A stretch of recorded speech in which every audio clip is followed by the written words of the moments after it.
सभी को नमस्कार। इस वीडियो में हम इकोनॉमिक्स का लेसन 5 आगे पढ़ने वाले हैं। खाद्य प्रसंस्करण। खाद्य प्रसंस्करण मानव या पशुओं के उपभोग के लिए कच्चे संघटकों को खाद्य पदार्थों में बदलने या खाद्य पदार्थों को अन्य रूपों में बदलने के लिए प्रयुक्त विधियों और तकनीकों का सेट है। डेयरी उत्पाद, दूध, फल तथा सब्जियों का प्रसंस्करण, पैकेटबंद भोजन तथा पेय पदार्थ खाद्य प्रसंस्करण उद्योगों के अंतर्गत आते हैं। इसके तहत खाद्य पदार्थों का संरक्षण भी शामिल है। खाद्य प्रसंस्करण क्षेत्र उत्पादन, वृद्धि, खपत और निर्यात के मामले में भारत के प्रमुख क्षेत्रों में से एक है और मेक इन इंडिया पहल के अंतर्गत इस क्षेत्र को भारत सरकार द्वारा प्राथमिक दर्जा प्राप्त है। भारतीय खाद्य प्रसंस्करण उद्योग मुख्यतः निर्यात उन्मुख है।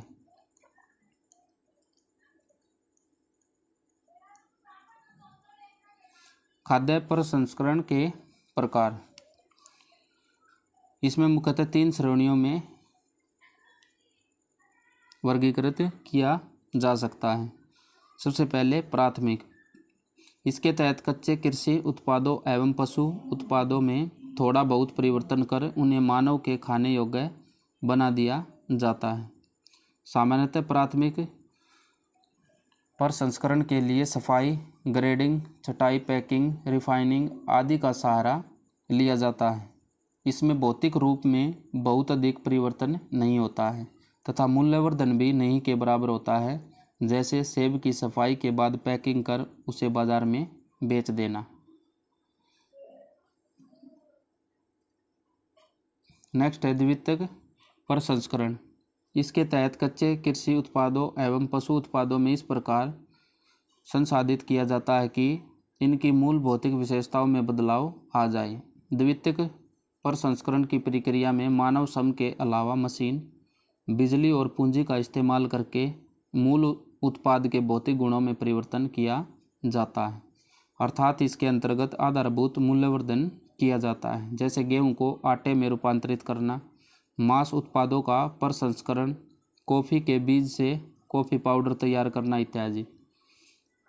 इसमें उत्पादों को डिब्बों, कनस्तर या कोई अन्य पैकिंग में तैयार किया जाता है। नेक्स्ट है तृतीय प्रसंस्करण। इसके तहत कृषि तथा पशु उत्पादों को तुरंत खाने की स्थिति में लाया जाता है। इसके अंतर्गत उत्पादों में उच्च मूल्यवर्धन किया जाता है, जैसे फल सब्जियों का जूस, मुरब्बा, जैम, सॉस एवं अन्य बेकरी उत्पाद इत्यादि। खाद्य पदार्थों के प्रसंस्करण की जटिल प्रक्रिया से गुजरने के दौरान इनमें कई प्रकार की अतिरिक्त सामग्रियां मिलाई जाती हैं, जिससे कि इनकी गुणवत्ता में सुधार हो तथा इन्हें खराब होने से लंबे समय तक बचाया जा सके। इनमें से विषैले तत्वों को अलग कर दिया जाता है। इनमें कृत्रिम तरीके से स्वाद बढ़ाने का प्रयास भी किया जाता है, जिसके कारण इनमें कई प्रकार के रासायनिक पदार्थ भी मिलाए जा सकते हैं। नेक्स्ट है प्राथमिक प्रसंस्कृत खाद्य पदार्थ। इसमें फल, सब्जियां, डिब्बाबंद दूध, बिना ब्रांड वाले खाने योग्य तेल, मिल से निकला चावल एवं आटा, चाय, कॉफ़ी, दालें, मसाले, नमक जैसी वस्तुएं शामिल हैं, जिन्हें डिब्बों में बंद करके या बिना डिब्बों के बेचा जाता है। मूल्य संवर्धित खाद्य पदार्थ। इसमें फल सब्जियों के जूस, जैम, मुरब्बा, अचार, शरबत, प्रसंस्कृत दुग्ध उत्पाद जैसे घी, पनीर, मक्खन, प्रसंस्कृत पोल्ट्री, प्रसंस्कृत समुद्री उत्पाद, कन्फेक्शनरी, चॉकलेट एवं एल्कोहलिक पेय पदार्थों को शामिल किया जा सकता है। खाद्य प्रसंस्करण क्षेत्र का परिदृश्य। उद्योग और कृषि के बीच मजबूत संबंधों और अंतःक्रियाओं को बढ़ावा देने के कारण खाद्य प्रसंस्करण क्षेत्र का भारत के विकास में अत्यधिक महत्व है।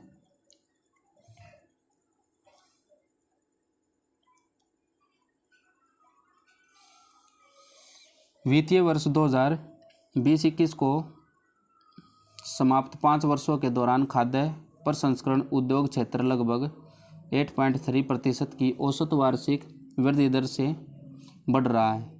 वर्ष 2019-20 के नवीनतम वार्षिक उद्योग सर्वेक्षण के अनुसार पंजीकृत विनिर्माण क्षेत्र में लगे हुए कुल व्यक्तियों में से 12.2% खाद्य प्रसंस्करण क्षेत्र में कार्यरत थे। वित्तीय वर्ष 2021-22 के दौरान प्रसंस्कृत खाद्य निर्यात सहित कृषि खाद्य निर्यात का मूल्य भारत के कुल निर्यात का लगभग 10.9% था। खाद्य प्रसंस्करण उद्योग की अवस्थिति के कारक। कच्चे माल की उपलब्धता। शीघ्र नष्ट होने वाले कच्चे माल के इस्तेमाल होने के कारण खाद्य प्रसंस्करण इकाइयों की कच्चे माल के स्रोतों से निकटता लाभकारी बन जाती है। खाद्यान्न बर्बादी को कम करने के लिए प्राथमिक खाद्य प्रसंस्करण इकाइयों की स्थापना उत्पादन क्षेत्र के आसपास होती है। प्रसंस्कृत उत्पाद के परिमाण अथवा मात्रा। अगर कच्चे माल एवं प्रसंस्कृत उत्पाद के परिमाण अथवा मात्रा में विशेष अंतर नहीं होता है तो निवेशकों को खाद्य प्रसंस्कृत उद्योगों की भौगोलिक अवस्थिति के चयन में अपेक्षाकृत अधिक स्वतंत्रता होती है। यदि कच्चे माल व प्रसंस्कृत उत्पाद के परिमाण में ज़्यादा फर्क होगा तो खाद्य प्रसंस्करण उद्योगों इकाइयों की कच्चे माल के स्रोतों के निकट अवस्थिति कहीं ज़्यादा महत्वपूर्ण होगी, अन्यथा परिवहन लागत का दबाव बढ़ने की भी संभावना रहेगी। नेक्स्ट है बेहतर भंडारण एवं परिवहन सुविधाएं। यह कारक कच्चे माल तक सुरक्षित, आसान एवं तेजी से पहुंच को सुनिश्चित करते हुए तैयार माल को बेहतर तरीके से उपभोक्ता तक पहुंच को संभव बनाता है। खाद्य प्रसंस्करण उद्योगों के लिए बेहतर भंडारण एवं परिवहन सुविधाएं आवश्यक है। नेक्स्ट है बाजार खाद्य पहुंच।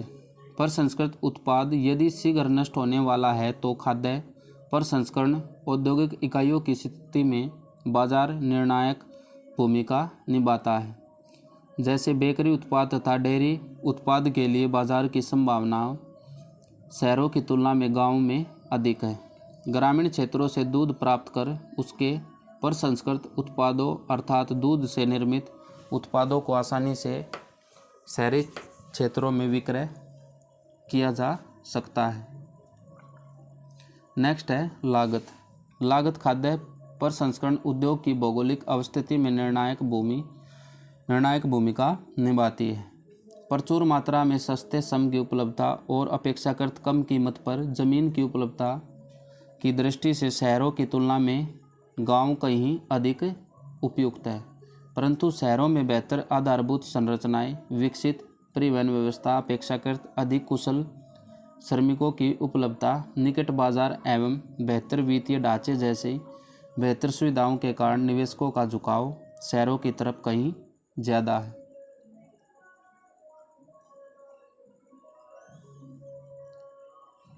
भारत में खाद्य प्रसंस्करण उद्योगों का महत्व और उनके लाभ। खाद्य प्रसंस्करण उद्योग प्रत्यक्ष एवं अप्रत्यक्ष रूप में रोजगार के नए नए अवसरों का सृजन करता है। खाद्य प्रसंस्करण उद्योग कृषि क्षेत्र एवं औद्योगिक क्षेत्र के बीच एक सेतु का कार्य करता है। सामान्य खाद्य प्रसंस्करण उद्योगों को ग्रामीण क्षेत्रों के निकट लगाया जाता है, जिससे ग्रामीण लोगों को रोजगार प्राप्त होता है।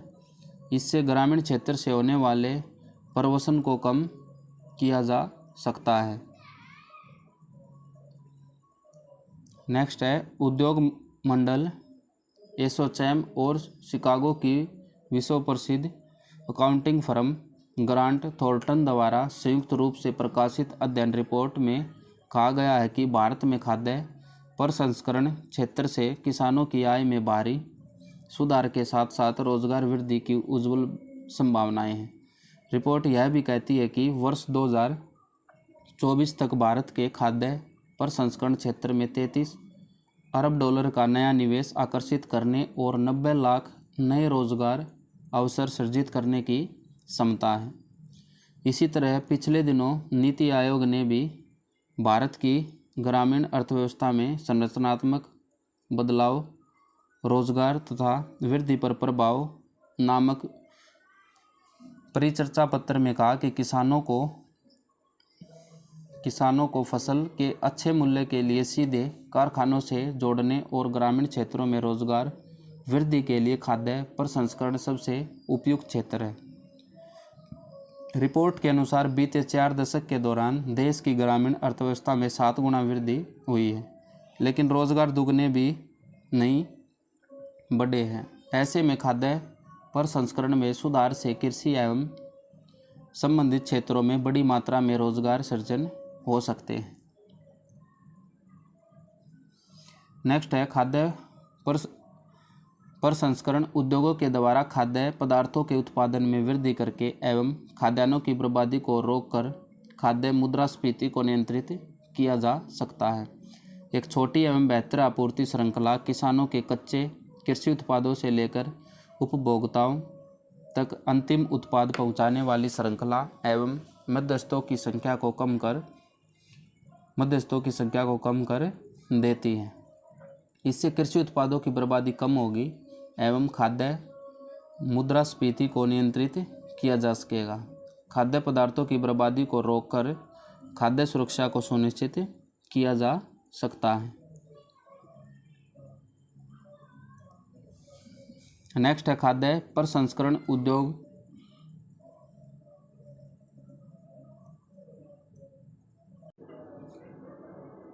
खाद्य प्रसंस्करण उद्योग फसल विविधीकरण में भी सहायक है, किंतु न्यूनतम समर्थन मूल्य का लाभ कुछ ही फसलों जैसे गेहूं, चावल एवं दालों पर मिलने से फसल विविधीकरण नकारात्मक रूप से प्रभावित हुआ है। खाद्य प्रसंस्करण उद्योग फल, सब्जियां, दूध, मांस, पोल्ट्री इत्यादि के उत्पादन को बढ़ाने के लिए किसानों को प्रोत्साहित करता है। इससे उनकी आय में वृद्धि होगी। खाद्य प्रसंस्करण उद्योग बेहतर गुणवत्ता एवं पोषण स्तर वाले उत्पादों का उत्पादन कर नागरिकों के पोषण स्तर में सुधार कर सकता है। इससे कुपोषण की समस्या का समाधान किया जा सकता है। खाद्य प्रसंस्करण उद्योग किसानों को अतिरिक्त उत्पादन के लिए प्रोत्साहित कर उनकी आय में वृद्धि कर सकता है एवं ग्रामीण क्षेत्र के नागरिकों को रोजगार प्रदान कर ग्रामीण अर्थव्यवस्था को मजबूत करता है। नेक्स्ट है प्रसंस्कृत खाद्य पदार्थों के निर्यात से विदेशी मुद्रा की भी प्राप्ति होती है।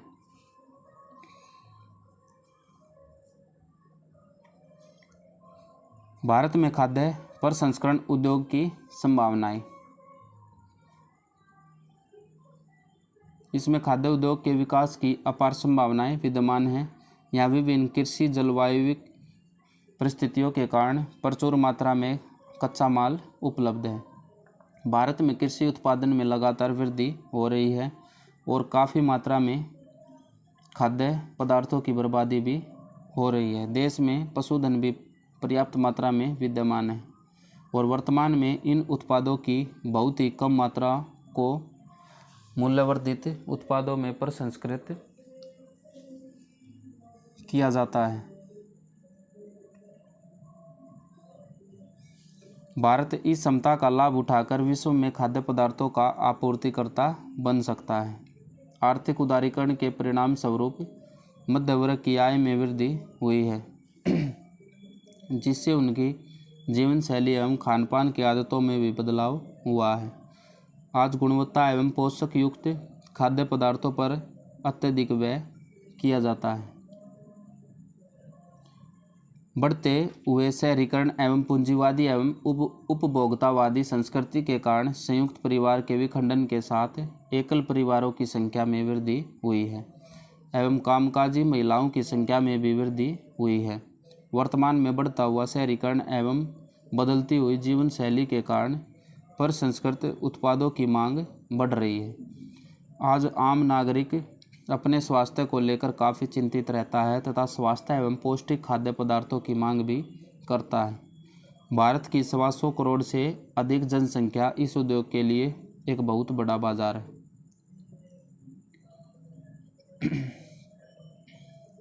यह उद्योग ग्रामीण अर्थव्यवस्था को विकसित करने में सहायक है। यह कृषि क्षेत्र, औद्योगिक क्षेत्र एवं उपभोक्ताओं के मध्य तालमेल एवं एक श्रृंखला स्थापित करता है।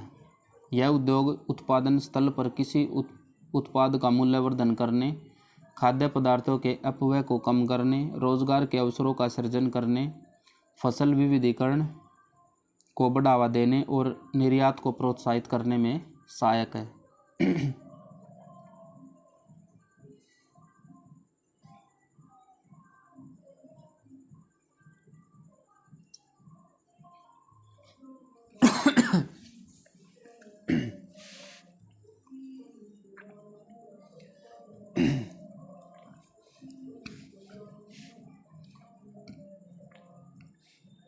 खाद्य प्रसंस्करण उद्योग के समक्ष उपस्थित प्रमुख चुनौतियाँ।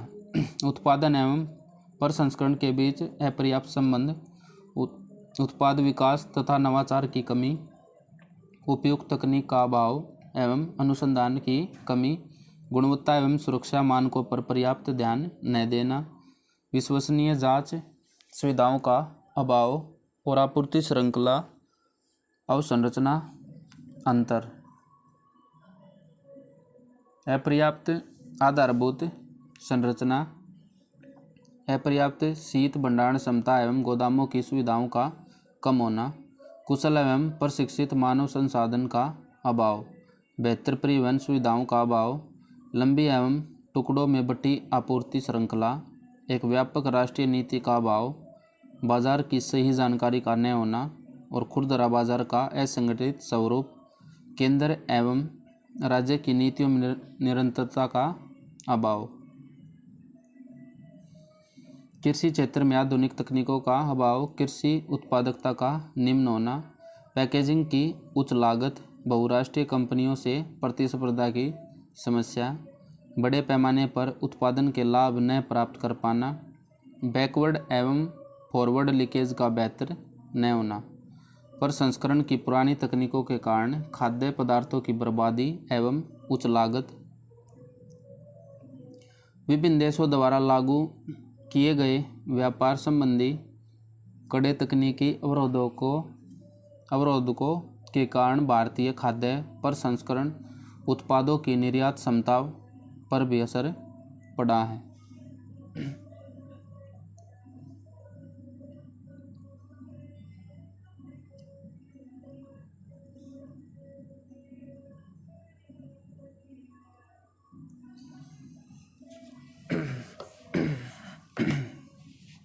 नेक्स्ट है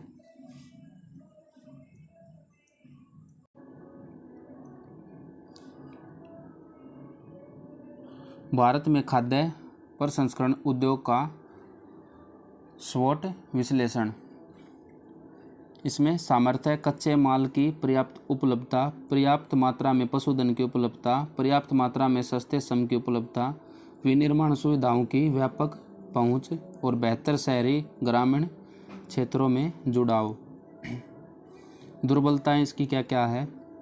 आवश्यक आधारभूत संरचना का अभाव, कार्यशील पूंजी का अभाव, पूंजी निवेश का निम्न स्तर, मौसम आधारित प्रचालन, कम क्षमता का उपयोग, गुणवत्ता एवं सुरक्षा मानकों का अभाव, उत्पादक विकास एवं नवाचार की कमी, अपर्याप्त शीत भंडारण क्षमता एवं गोदामों की सुविधाओं का अभाव, बेहतर परिवहन सुविधाओं का अभाव। अवसर क्या क्या हैं? विस्तृत उपभोक्ता बाजार, पर्याप्त भाग में कच्चे माल की उपलब्धता, बढ़ता शहरीकरण, जीवन शैली एवं महत्वाकांक्षाएं, जनसंख्यायिकी संरचनाओं में बदलाव, परियोजना आय में वृद्धि, व्यापक रोजगार के अवसरों का सृजन।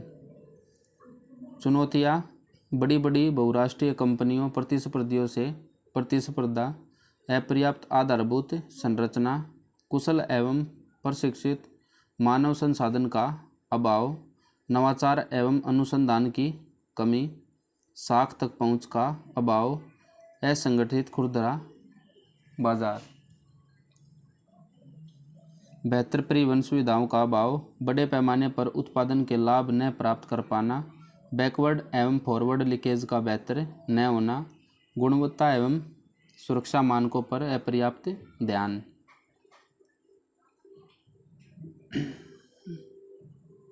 खाद्य प्रसंस्करण क्षेत्र को सुदृढ़ करने के लिए सुझाव।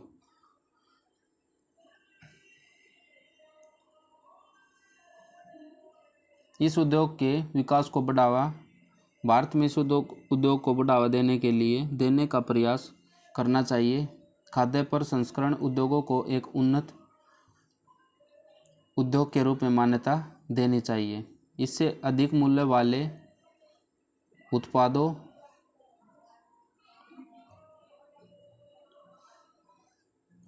के उत्पादन द्वारा किसान लाभान्वित होंगे, जैसे डेयरी उद्योग में सहकारी विपणन तंत्र द्वारा श्वेत क्रांति में योगदान किया गया। नेक्स्ट है मॉडल कृषि उत्पाद प्रसंस्करण केंद्रों की स्थापना। ग्रामीण क्षेत्रों में कृषि उत्पाद प्रसंस्करण केंद्रों को एक विकसित मॉडल के रूप में स्थापित किया जाना चाहिए, जहां कृषि उत्पादों की सफाई, श्रेणीकरण, सूखना, पैकेजिंग, भंडारण, परिवहन संबंधी कार्यों को उन्नत मशीनों एवं तकनीकों के माध्यम से किया जा सकता है। गुणवत्ता एवं सुरक्षा मानदंड, उच्च मूल्य एवं गुणवत्ता वाले और निर्यात करने वाले सभी खाद्य पदार्थों के लिए उच्च गुणवत्ता एवं सुरक्षा जांच के मानदंड निर्धारित किए जाने चाहिए। संस्थागत वित्त को बढ़ावा देना, कृषि क्षेत्र खाद्य प्रसंस्करण उद्योगों एवं आपूर्ति श्रृंखला से संबंधित क्रियाओं के लिए संस्थागत वित्त की उपलब्धता को बढ़ावा देना चाहिए। इन क्षेत्रों में कम ब्याज दरों एवं सब्सिडी पर ऋण उपलब्ध कराया जाना चाहिए।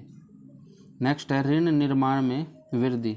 खाद्य प्रसंस्करण उद्योग में उन्नत तकनीकों का प्रयोग करके नवाचार, शोध एवं अनुसंधान को बढ़ावा देकर इस उद्योग की क्षमता में वृद्धि करने का प्रयास किया जाना चाहिए। वर्तमान में बहुत ही कम मात्रा में कच्चे माल को प्रसंस्कृत किया जा रहा है। नेक्स्ट है बाजार को विनियमित करना। भारत में बहुत बड़ा बाजार है, लेकिन भारतीय बाजार असंगठित है। खाद्य प्रसंस्करण उद्योगों को बढ़ावा देकर एवं बेहतर आपूर्ति श्रृंखला के माध्यम से संगठित बाजार का विकास किया जा सकता है। निर्यात को बढ़ावा देना, खाद्य प्रसंस्करण उद्योगों के द्वारा उच्च गुणवत्ता एवं पोषण वाले उत्पादों का उत्पादन बढ़ाया जा सकता है एवं इस अतिरिक्त उत्पादन का निर्यात करके विदेशी मुद्रा अर्जित की जा सकती है। सब्सिडी एवं करों में रियायत या छूट। खाद्य प्रसंस्करण उद्योगों को बढ़ावा देने के लिए सरकार द्वारा इन उद्योगों की स्थापना करने वाले को सब्सिडी एवं करों में छूट प्रदान की जानी चाहिए। सरकार द्वारा make in India, startup India, stand up India के माध्यम से औद्योगिक क्षेत्र को बढ़ावा देने का प्रयास किया जा रहा है।